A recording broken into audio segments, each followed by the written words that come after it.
Je vais me faire un petit thé, moi, tiens. Il y a un peu moins d'une semaine, je suis allée à Paris pour faire un workshop avec l'illustratrice Pernille Ørum. Le danois.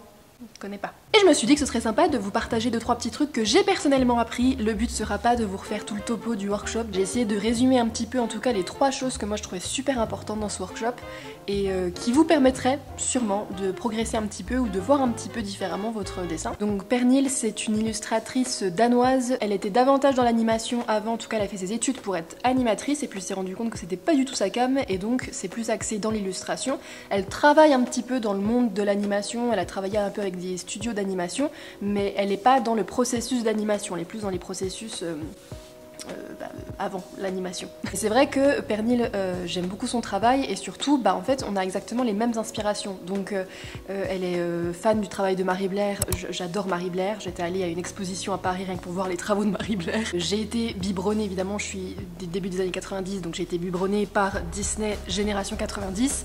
Donc par des animateurs comme Glen Keane que j'adore absolument, enfin c'est mon idole absolue. Mon dessin animé Disney de tous les temps, c'est certainement Pocahontas, mais j'étais très fan de la petite sirène à l'époque, je dessinais énormément de petites sirènes, et j'étais très fan en fait, et c'est Pocahontas ça fait aussi un peu le déclic, de l'aspect animation. J'ai toujours, quand je dessinais quand j'étais petite, je voulais toujours avoir cette espèce d'effet un petit peu vraiment très flat. Et quand je dessinais d'ailleurs, j'avais fait une vidéo là-dessus sur des vieux dessins que je faisais quand j'étais en primaire. Il y avait un peu cette idée que je coloriais d'une certaine couleur au crayon de couleur et après le line art en gros j'essayais de le faire avec des feutres de la même couleur pour essayer d'avoir un peu cet effet animation. C'était pas du tout ça mais j'ai toujours essayé d'avoir cet effet là. Et quand j'ai été après au numérique, j'ai commencé un petit peu à faire des tests et je me suis rendu compte que cet effet animation que j'adorais avoir, comme si vraiment mes dessins sortaient comme si c'était un screenshot d'un film d'animation, un message. Et bah forcément j'ai expérimenté ça de plus en plus et les travaux de Pernille Ørum se sont un petit peu mêlés dans mes inspirations avec des Britney Lee, avec des Glen Keane, etc. Donc forcément quand il y a eu un workshop annoncé de cet artiste, je me suis dit ça pourrait être une super occasion d'en apprendre encore plus, de voir un peu ses techniques. On va tout de suite voir les 3 choses que moi j'ai retenues sur ce workshop et qui pourraient fortement vous aider si je puis me permettre. Première chose, c'est quelque chose que j'essaye de rappeler, c'est quelque chose que j'essaye de faire aussi, faites ce que je dis et pas ce que je fais, ce sont les références. Les références, franchement, pour tout. C'était vraiment un truc, un processus qu'on a vraiment pris le temps de faire pendant le workshop, où Pernille nous a vraiment conseillé, avant même de considérer un dessin, d'essayer de s'imprégner le plus possible d'images. Cette image-là, je l'aime bien. Pourquoi je l'aime bien? Qu'est-ce que je peux prendre là-dedans? Et je suis plus tellement sur les réseaux sociaux, je suis vraiment sur Pinterest et j'essaie de me faire des bibliothèques de références. Mais j'ai encore un petit peu je trouve que j'utilise pas encore assez de références. J'ai pas encore assez ce réflexe pendant que je dessine de me repencher un peu plus sur la ref.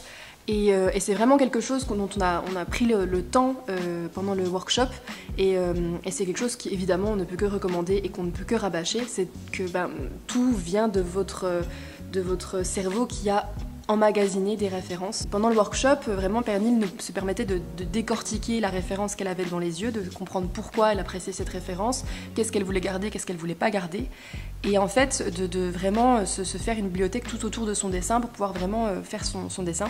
Et j'ai trouvé ça vraiment plus poussé que ce que je pensais. Et c'est vraiment quelque chose qu'il faut que je prenne le temps de faire. Et je pense que c'est surtout ça aussi le truc dont je me suis rendu compte, c'est que très souvent quand vous regardez des artistes sur internet, le temps qu'ils passent sur leur dessin est un peu biaisé parce que vous voyez par exemple qu'ils vont poster tous les jours ou alors vous allez voir un petit aperçu de leur travail et ils sont en train de faire un truc rapidement, mais en vrai c'est souvent faussé ce truc là parce qu'il y a vraiment un vrai temps de recherche qui est consacré, et c'est quelque chose qui m'a beaucoup surpris avec Pernille. Je sais que c'est un artiste qui travaille assez vite quand même, il y a quand même un vrai moment un vrai temps de recherche, et si ce temps de recherche est un petit peu plus court maintenant, c'est parce qu'elle est habituée, qu'elle arrive mieux à savoir ce qu'elle veut rechercher, mais il faut vraiment quand on commence à dessiner ne pas hésiter à prendre le temps sur son dessin. Ça montre quand même un certain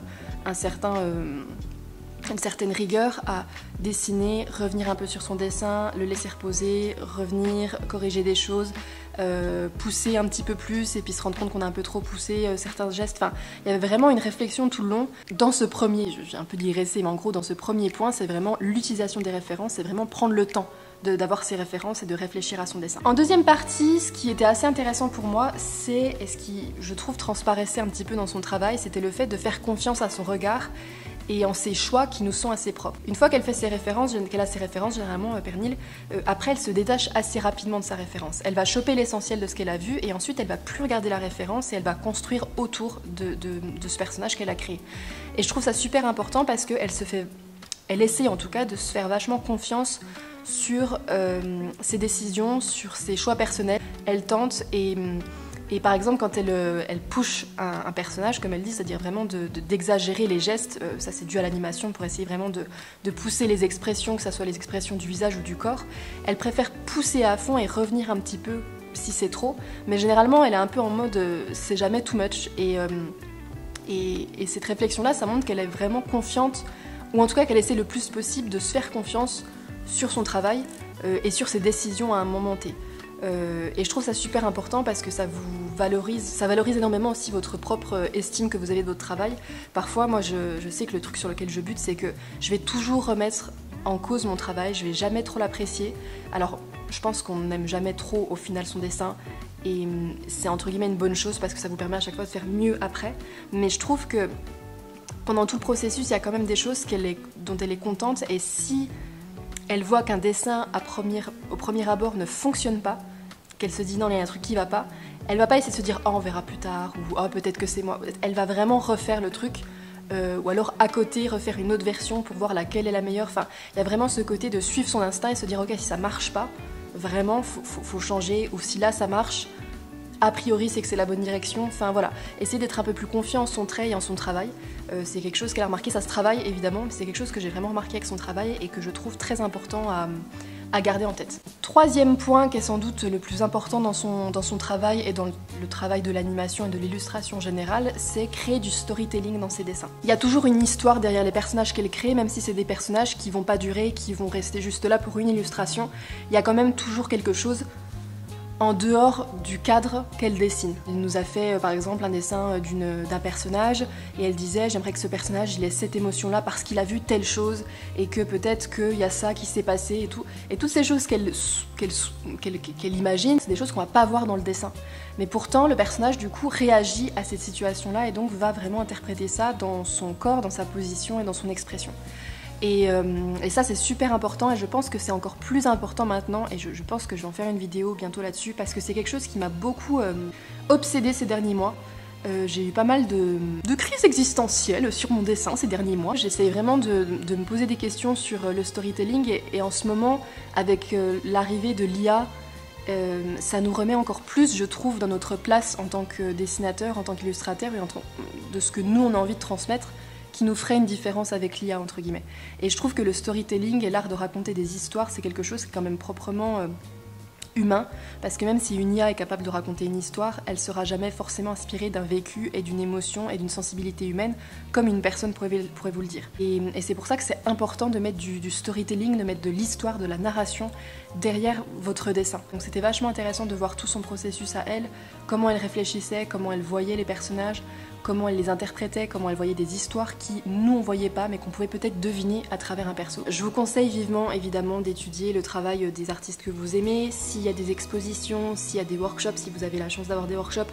C'est pas toujours facile parce que moi j'ai dû aller jusqu'à Paris pour ça parce que évidemment que c'est toujours un peu compliqué en dehors des grandes villes d'avoir vraiment des artistes qui vont venir parler de leur travail, mais il y a toujours moyen quand même de trouver des choses et de s'organiser avec des amis pour aller voir ces expositions-là ou ces workshops. C'est quelque chose que je vous conseille évidemment vivement parce que les expériences des artistes et les témoignages qu'ils donnent, même le mien sur ma chaîne YouTube, c'est des choses qui changent à travers le temps, qui changent à travers l'expérience que vous avez, à travers les références que vous aurez, et vos opinions et votre façon de voir votre art va changer tout au long de votre carrière et c'est ça que je trouve fascinant en fait, c'est ce qui va vraiment être encore plus évident dans votre travail. Il y a des choses qui se unlock dans la conception de notre travail à un moment donné et il faut toujours garder ça en tête, c'est que c'est pas du tout figé et c'est super important du coup de toujours de toujours être humble sur son travail, et toujours essayer de rechercher des références d'autres personnes et des expériences, des retours d'expérience, voir si ça vous convient ou pas. Merci à vous d'avoir regardé cette vidéo, n'oubliez pas de vous abonner, j'oublie toujours de le dire en début de vidéo parce que là vous avez déjà quitté la vidéo, mais c'est pas grave.